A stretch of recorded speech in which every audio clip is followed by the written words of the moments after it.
Highlight Gujarat News.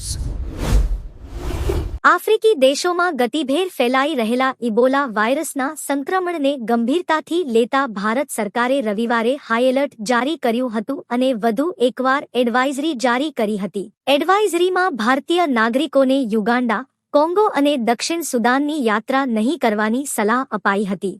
દરમિયાન વિશ્વ આરોગ્ય સંગઠને આ સ્થિતિને જાહેર આરોગ્ય કટોકટી ઘોષિત કરી હતી.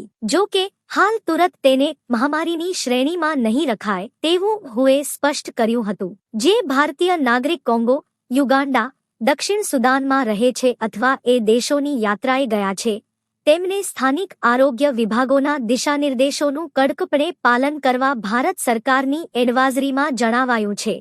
ભારતીય આરોગ્ય મંત્રાલયે કહ્યું હતું કે આજની તારીખે તો ભારતમાં બંડી બુગ્યો સ્ટ્રેનથી સંક્રમિત ઇબોલાનો કોઈ કેસ સામે આવ્યો નથી.